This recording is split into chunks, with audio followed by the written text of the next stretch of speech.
As Johnny mentioned, this is part of a series. I originally volunteered to speak about New England OA, which is my main collecting interest, after seeing the North Carolina Showstoppers presentation last fall. I thought that was a great presentation, and I learned a lot, saw a lot of things that I'd never seen, and thought that was really interesting. So New England has a lot of showstoppers, showstopper being, just the super rare, valuable, impressive sort of pieces that, appear on everyone's want lists, their needs lists. A showstopper is the kind of piece that if you're walking down the aisle at a Trader Ree and you just see it out of the corner of your eye on someone's table, you're going to stop dead in your tracks. And then in terms of sleepers, I thought it would be interesting to talk about those lesser known, potentially really obscure pieces that no one ever sees. It's a sleeper in that it's just kind of lurking in the background, and a lot of people, wouldn't know what they were if they saw them in some cases.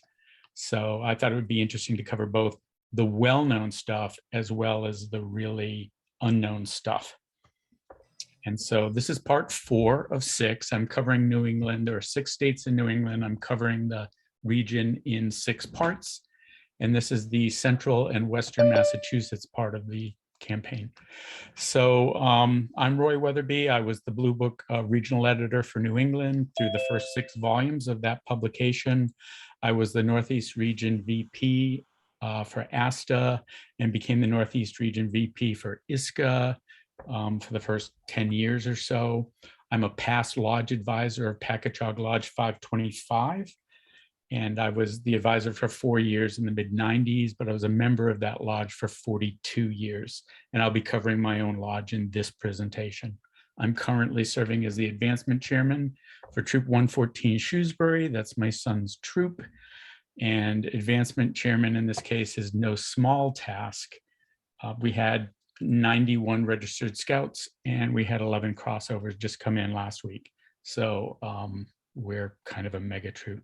It's a lot of work. I've been collecting since 1977 when I first attended my first jamboree, which happened to be the Canadian Jamboree up at Prince Edward Island. That's where I caught the patch collecting bug. My uniform was stripped bare the first night of the jamboree.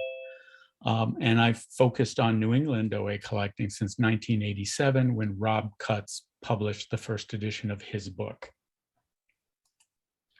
So these are the 6 parts in the series. This is part 4, Central and Western Massachusetts. I'll be covering 14 lodges.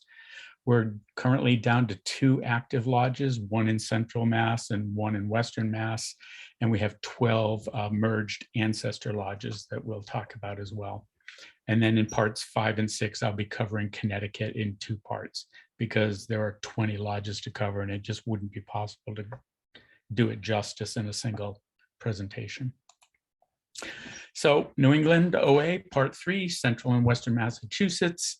Central Massachusetts has 1 active lodge. This is my current lodge. It's Catamount Lodge. We don't have a number. We were chartered after National stopped issuing numbers. We chartered in 2019, so we're a very recent lodge, and we've spent most of that time in lockdown. So not a ton of issues to talk about when we get to my current lodge. Catamount was formed by the merger of Packagug 525 and Grand Monadnock Lodge 309. Packagug was first chartered with an earlier spelling in 1957 and changed the spelling of our name in 1958. Grand Monadnock Lodge chartered in 1994. And these 2 lodges merged at the end of 2018. Grand Monadnock, in turn, was formed by the merger of Nikiwigi Lodge 329, which dates back to 1946, and QUANOPIN Lodge 309, chartered in 1964 from the merger of Massachusetts 309 and Wattatic 319, both of which chartered in 1945. And then on the western side, it's currently Pocumtuc Lodge, again, no number. They chartered in 2008. They were formed by the merger of, I'm sorry, that's a typo, Allogagan Lodge 83 chartered in 1936, and Allogagan Lodge had absorbed Apinakwi Pita Lodge 277 in 1960. And Apinakwi Pita chartered in 1950, but it was a rebirth of a lodge that had chartered as Monadnock Lodge 277 in 1944. They have no known issues, so I suspect they were a short-lived lodge, and they came back to life 6 years later in 1950. And then the other part of that merger was Memsochet Lodge 507, and it chartered in 1968 from the merger of Sunatami Lodge 507 and Metacomet Lodge 556.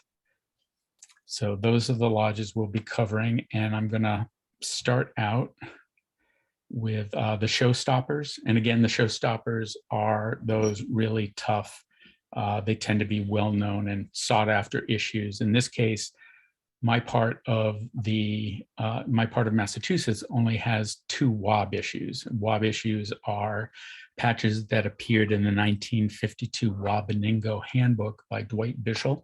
So they tend to be, very early patches, quite often first issues, and there's a certain segment of collectors that go after WAB issues specifically.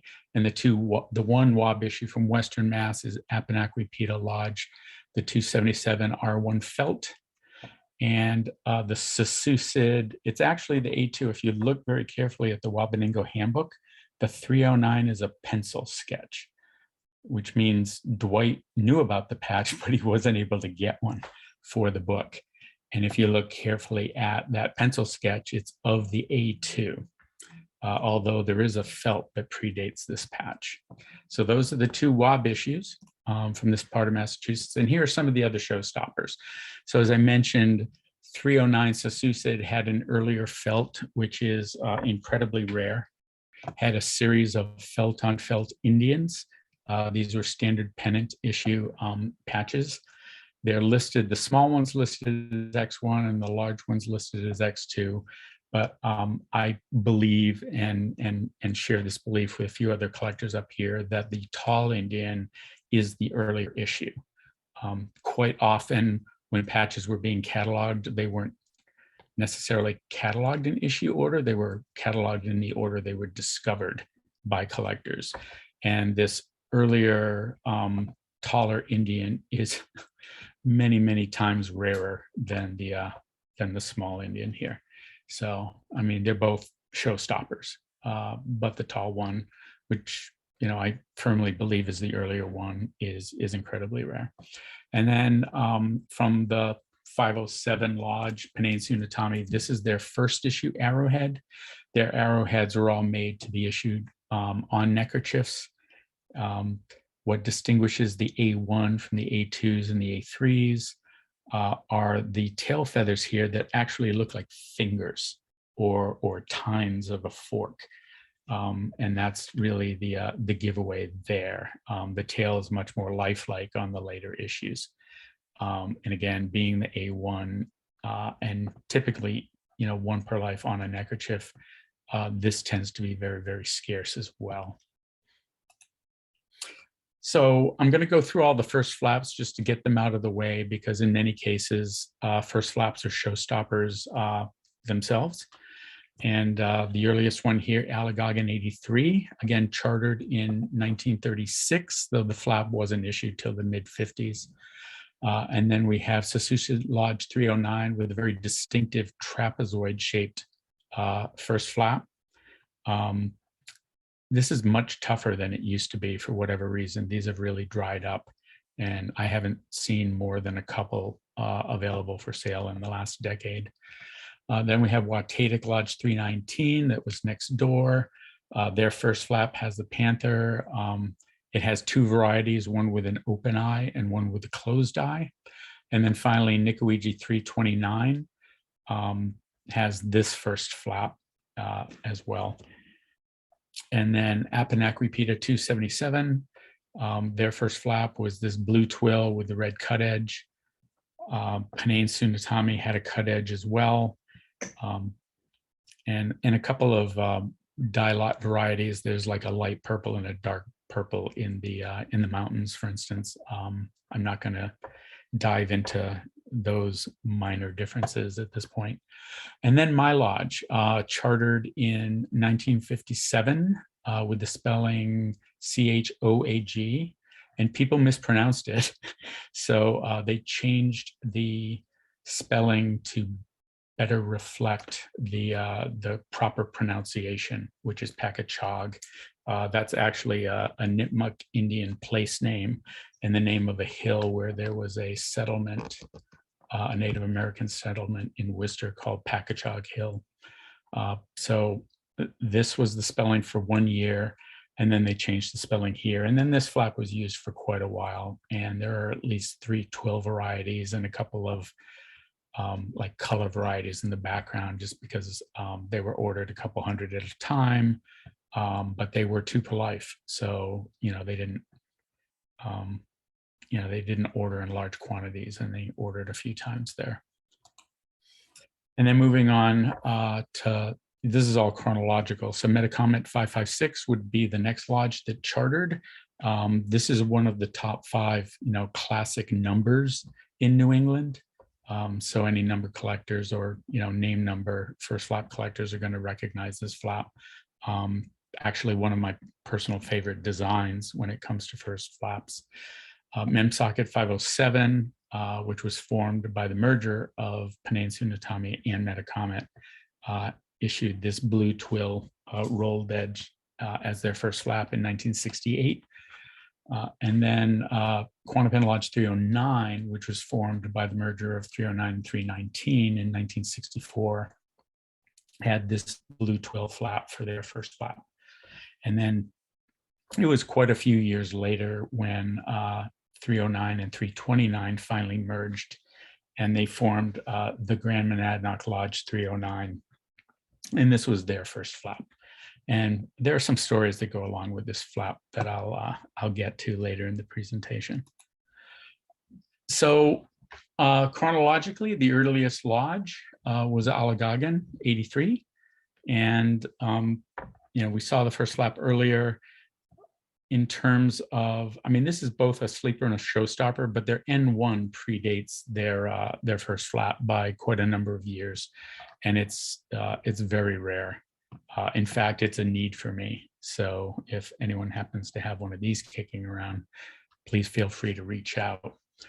And then another sleeper that kind of inspired my question of the day, which would be like lodge neckerchief slides. These, they're hand carved, but there was a cache of these, maybe a dozen of them, that turned up maybe 15, 20 years ago. And what's very interesting about them is they're clearly an OA slide, and they exist in 2 very distinct sizes. There were small ones and large ones. But this TP with the S on it was the symbol of Camp Sherman. And that was a very old camp. And the lodge, apparently in its earliest years, operated out of Camp Sherman. And, of course, later their home camp was Moses Scout Reservation. But these are particularly old and pretty rare. And so those are definitely sleepers. Not many people are going to know about them. Another sleeper, being really obscure, hard to find, was this event patch. It was actually their lodge's earliest patch for an activity, and it was their 1971-72 workday. And again, this is extremely difficult to find. I know we have a former member of that lodge on the call, and he'll certainly confirm that later. And then much later in the lodge's history, they issued this gold mylar border, black background chief flap. So this was issued to past chiefs and past advisors at, I believe, a quantity of 2 per person. And because it was such limited distribution, it tends to be very rare as well. So those are the sleepers, and this is the kind of sleeper showstopper neckerchief. Apinakwi Pita Lodge didn't have a lot of issues. You know, it had two flaps, an F1 and an S1, and it had a couple of rounds. It had the round felt, and it had a couple of twills. In terms of a sleeper, I'd have to say that I've seen just a couple of these. There's a sateen neckerchief with red chain stitching and, you know, some version of R2 sewn on. This is the only neckerchief I've seen for this lodge. So I would say that that's, you know, definitely a sleeper. And then just to fill up the page, I actually happen to own the punch pattern for the 277S1, which is really interesting because it shows the date of the original order. And then while you can't read it here, right here, there's this line in pen that shows the date when whoever faked this prior to the 1977 NOAC faked it from the original punch pattern, which is a reason why the Z from this lodge is so difficult to tell apart from the real S1. And, you know, thinking ahead, I think it would be a good idea for a presentation or two on, you know, telling apart fakes from real issues. This would be a good example. So getting back to Peninsula Natami, again, it was a pretty small lodge, didn't have a lot of issues. I know I covered the A1 before, but I think this is maybe a better image where you can see the finger-like tail feathers on the A1. And then there's this ordeal patch that I acquired at a conclave many years ago. I have now at this point seen 2 or 3 of these now over the years, but this was an ordeal, fall 1966.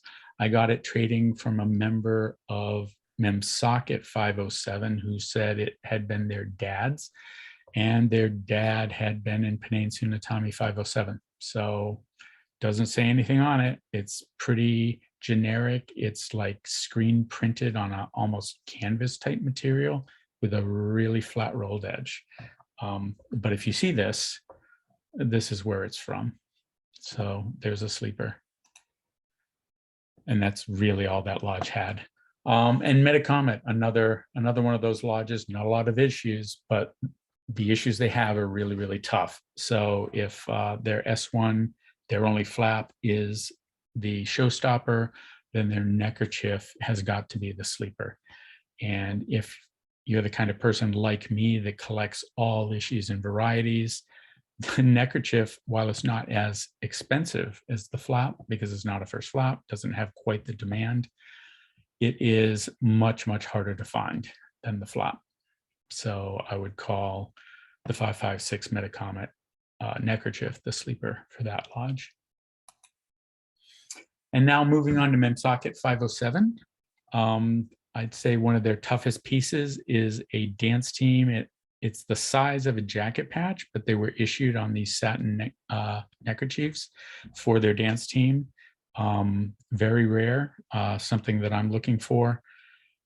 Some of the other sleepers is they had this series of silent vigil patches held at their camp. And there's actually a red one, a white one, and a blue one. The blue one's very common, but the white one's pretty scarce. And this red one is apparently very rare because I haven't been able to find it yet. And then another sleeper here, there was this like, it was a small lodge to begin with, and they had a district conduct an OA event in 1994.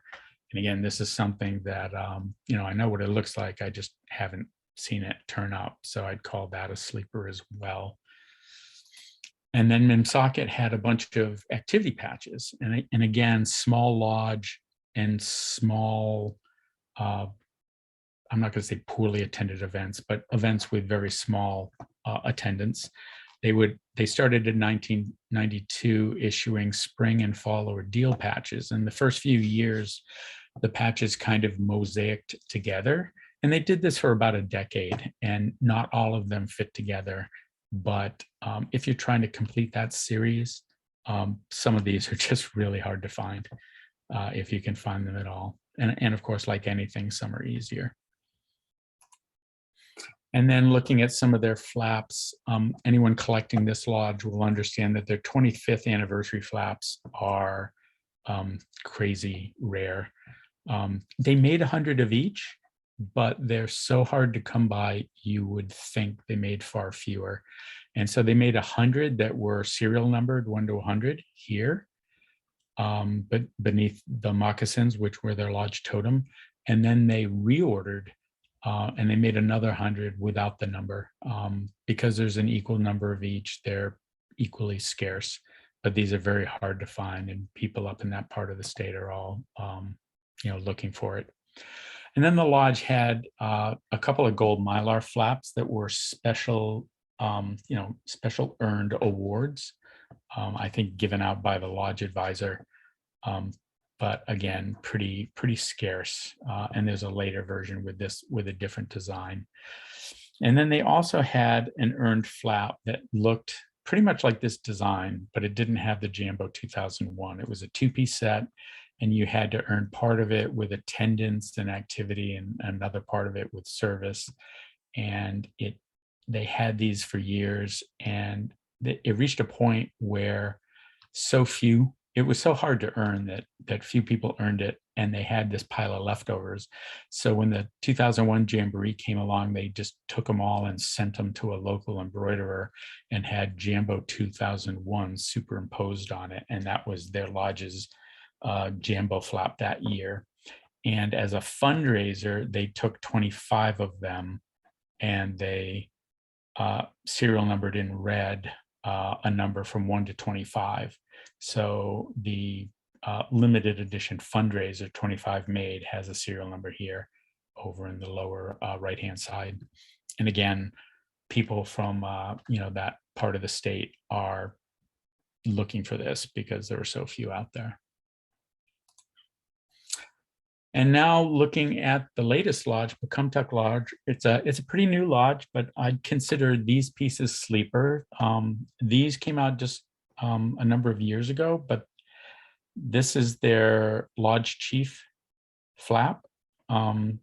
Each lodge chief gets their number. So this one here belonged to the lodge's first lodge chief, and they get 1 per. So, these aren't going to be out on the market anytime soon. And then for lodge advisors, they have this version without the number. And I believe those are limited to 1 per as well. And then another sleeper here is this black ghosted flap with the eyes. Is there a Langamat flap? I don't know if you can read a Langamat there. It's ghosted into the top of the flap. But this is pretty scarce as well because, again, it's earned, and so it's limited. And then I needed to fill out the space on the slide. So Pocumtuc had a summer OA week, I guess, at their camp a couple years ago. And, this was their flap. And again, I think mostly participants are in this flap.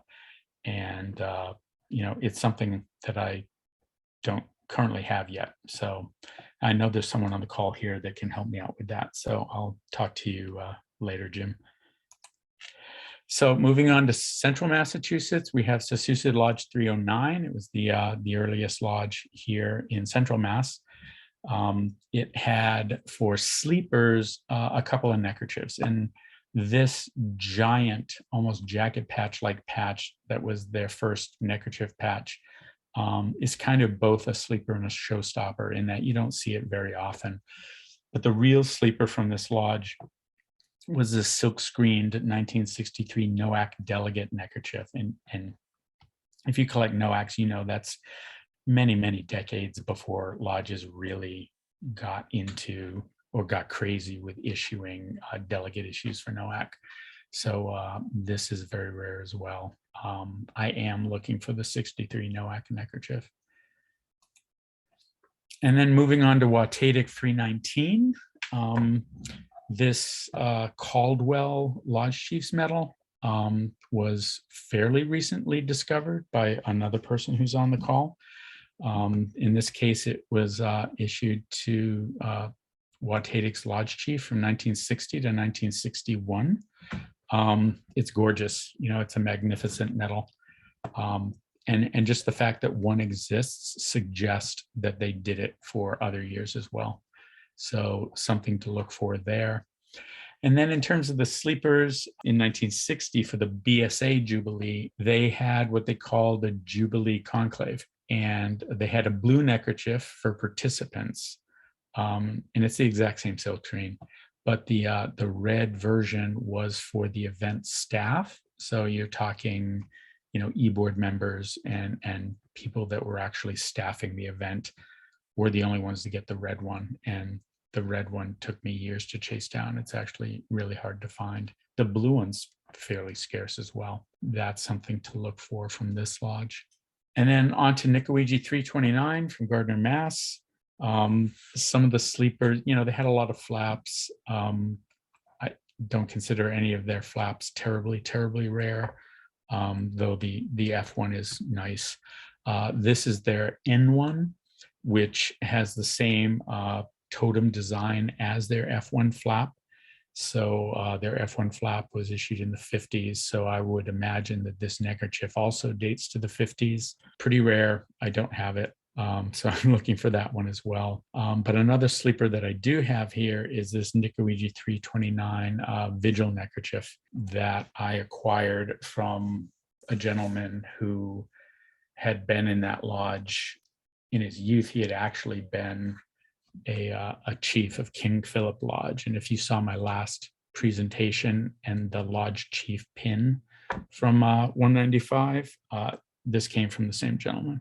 But this was his Vigil neckerchief and his Vigil neckerchief slide.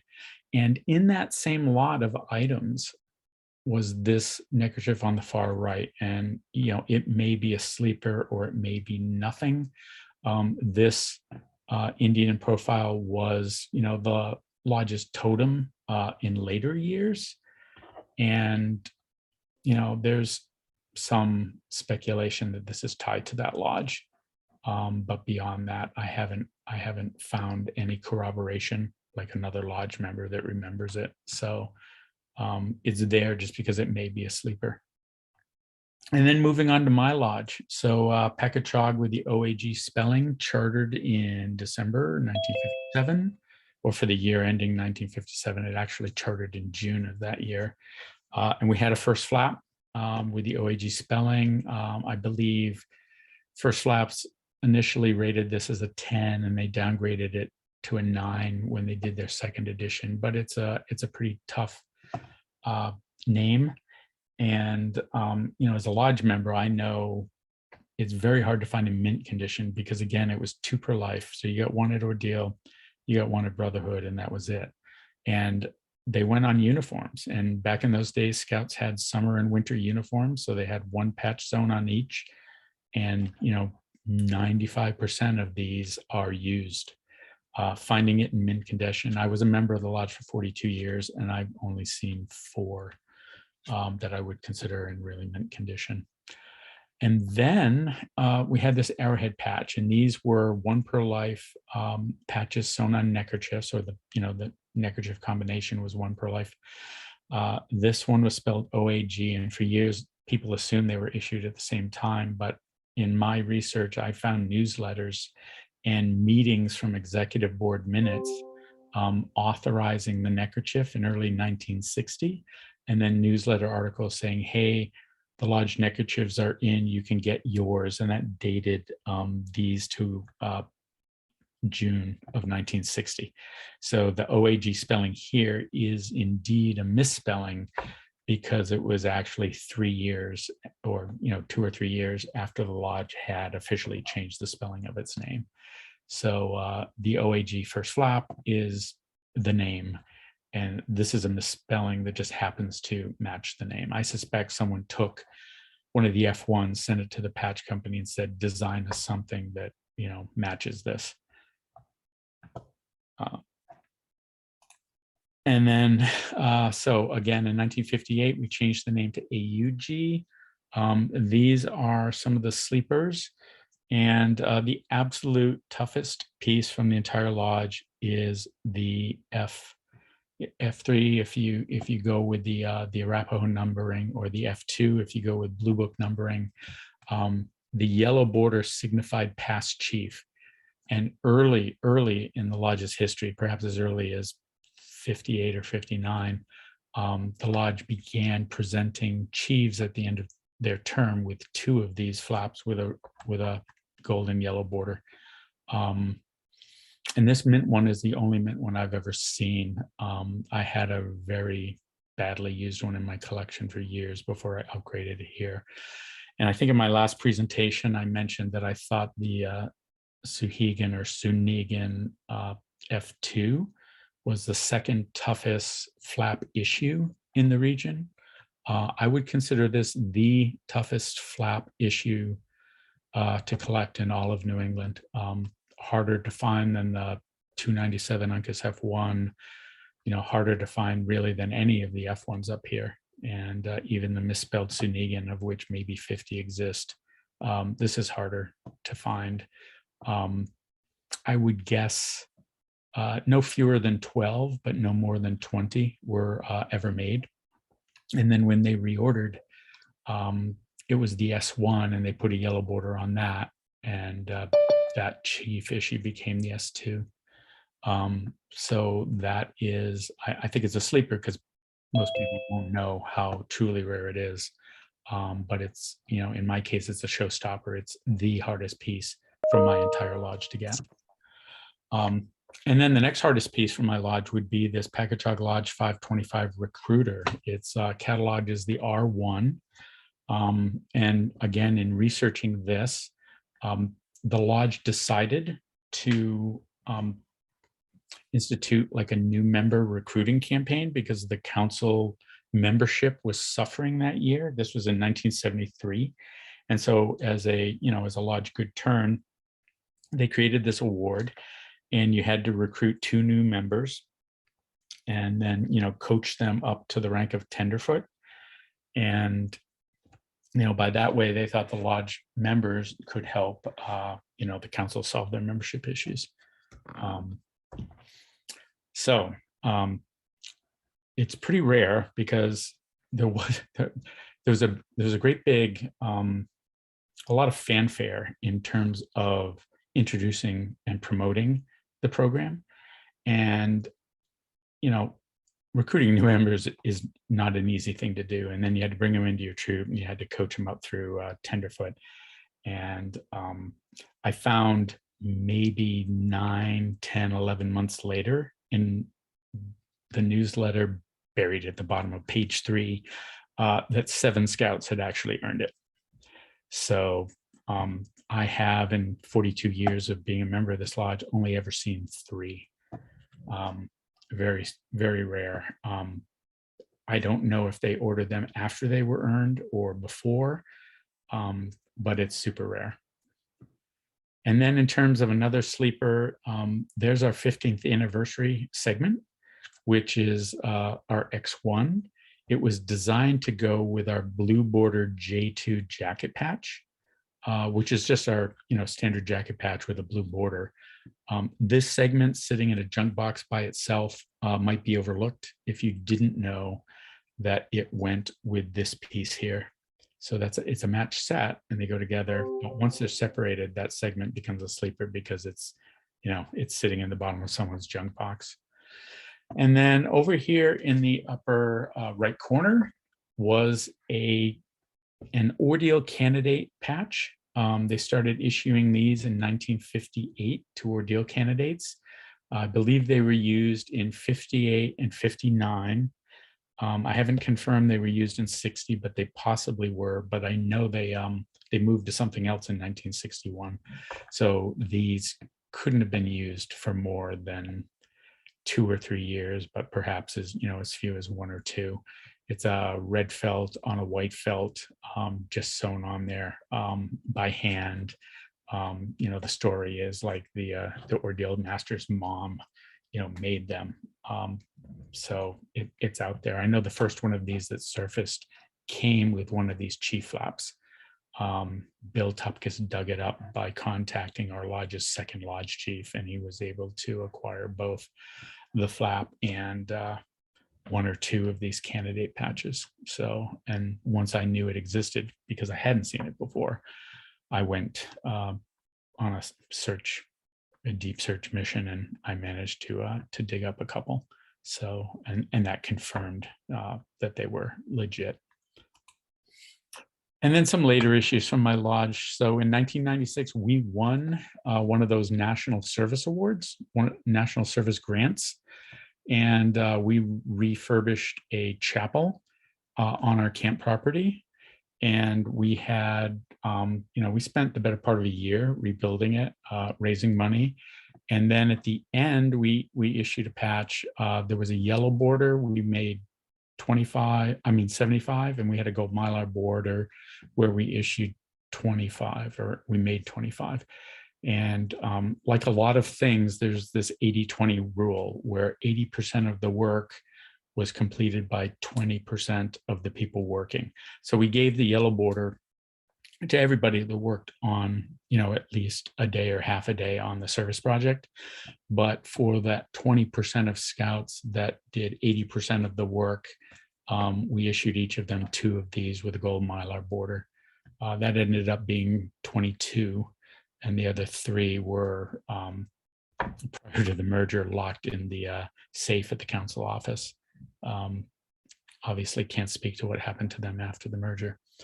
Another sleeper here, and I think I've shown this on earlier presentations, was the OA2K event patch. So my lodge had a brand made that said OA2K, and we had a stack of leftover leather from handicraft that year. So at the fall fellowship in the year 2000, our OA2K fall fellowship, as participants came in, they got a branded leather dome patch here. Again, nothing on here to identify the lodge, but this is 525 event leather from the year 2000. And then we also do service at our camp, which is Treasure Valley. So every year we would have a series of Beaver Day patches, and to earn the Mylar version of certain years, you had to go to all of the events, meaning, that could be 6, 8, 10 different days worth of service in order to earn this. And out of all of them, 2014 was the hardest to get. This is actually, again, one of my remaining needs from my home lodge. So, if this turns up with a silver border, I'd be interested in it. But, these are all pretty limited, and so I call them sleepers. And then this is just a PSA. So in 2007, there's the lodge's 50th anniversary, and we had a chenille jacket patch made, and we would bring it to lodge events to promote pre-orders, because we were going to pre-order these through Standard Pennant, and it was stolen at our fall fellowship in 2007. It is unique. There was only one made, and just letting the world know, because if this turns up in someone's collection, it wasn't theirs. So moving on to QUANOPIN 309, it has not a lot of sleepers, but they do have a series of Allogagan neckerchiefs. This is one of maybe 4 or 5 different Allogagan neckerchiefs that the lodge issued, most of them in the mid to late 80s. And because they were only earned by Allagamatts, they're pretty rare. It's pretty interesting that this Allagamat 86 neckerchief has a picture of Dave Erb, who was national chief in 87.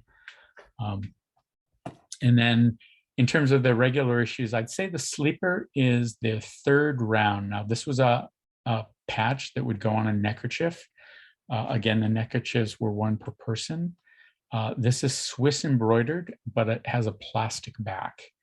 And the R1, R2 were Swiss embroidered, but they had plain backs. And for whatever reason, this one is just really, really hard to find. And then they had later issues that were computer design, that kind of, flat computer design type embroidery, that were much more common. But the R3 Swiss embroidered with a plastic back is just super rare. And then, what lodge doesn't have their own OA soap? So QUANOPIN Lodge had Quano soap because a Scout is clean. They actually made a whole bunch of these, and they put them in the sites when they hosted the section conclave in 1993. I imagine some of it got used, but some of it gets saved by pack rat collectors like me. Inside is a purple bar of soap because that was their lodge color at the time. Just kind of a sleeper.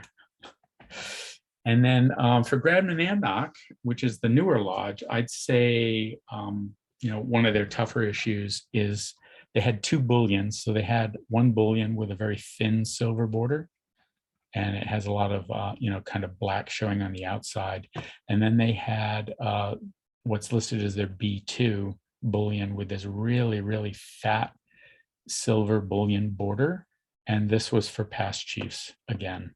So only past chiefs got this issue. And so being so limited, it's really hard to find.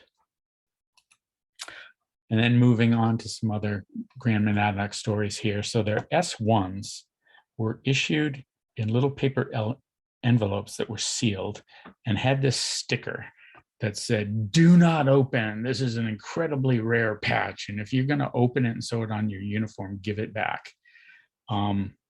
Really kind of crazy stuff here. It was one per person, extremely limited. The funny part of the story is if your little sealed envelope with a flap inside it didn't have this pink stripe on it, you didn't have an S1 in the envelope. And there were people that got S2s, which was a trader flap, in these envelopes, and hoping that they never opened it. There were some real games being played by this lodge at the time.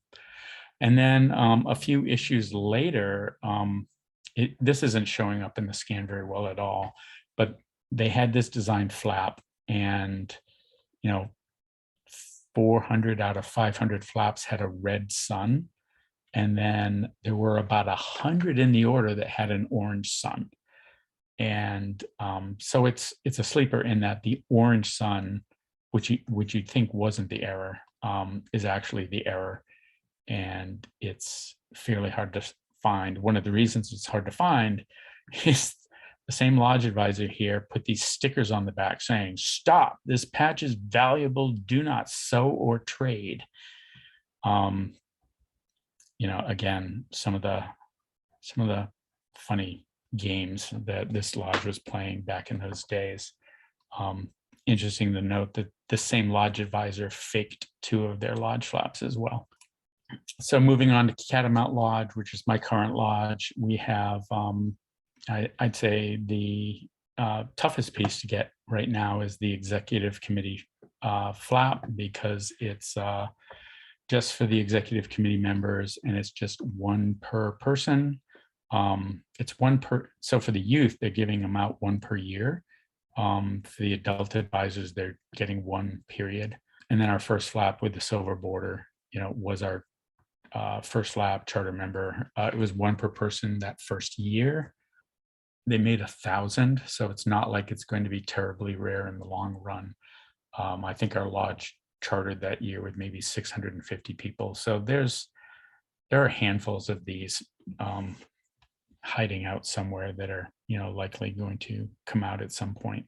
So, and then as another sleeper, the lodge gave this these delegate patches to the youth who had signed up for the last NOAC, which of course was canceled. So with the event being canceled, these things just aren't out there. The executive committee and the NOAC would be like the sleepers from the lodge. And if there's a showstopper, it would be the first flap. So that's it. That's covering the the sleepers and the showstoppers for Central and Western Massachusetts. This last slide is just a shameless plug for some of the things I'm looking for in the presentation. This isn't all of them because I couldn't fit all of them, but I'm definitely looking for these early neckerchiefs that are here. I'm looking for this Beaver Day patch from my lodge and the red silent vigil from that lodge. And eventually, in time, you know, one of these lodge chief flaps maybe, or one of the advisor flaps maybe. Those are going to be incredibly rare for a really long time, but they're out there, and now you've seen them, because I don't think a lot of people have even seen them. So thank you. And I think we can open it up to questions now. Somebody said, why did National decide not to have numbered lodges? I might suggest laziness. The story that I had heard was that National didn't want to have to index lodges by 2 different numbers. They preferred to reference everybody. If you have to reference somebody by a number, that it'd be the council number. So I think National did away with lodge numbers because they basically, and they didn't say you couldn't keep your number. They just said for all official communications and NOAC registrations and such, you were expected to register under your council's number. So in my case, we were Packagug 525, but we would register at NOAC as Packagug Lodge, Mohegan Council 254. You know, that was the expectation. It was just too much for somebody's brain to, you know, to sync 2 numbers. When Dave Boucher retired, there was a new person on the national level overseeing the Order of the Arrow. Well, he had a problem. He thought it was just too much work to have to look up a council number when someone wrote with their number. With their council number. He preferred the national official council number. And it was because he had trouble doing that. He's the one that encouraged the national committee to discontinue the lodge numbers. That's the true story. That's more complete.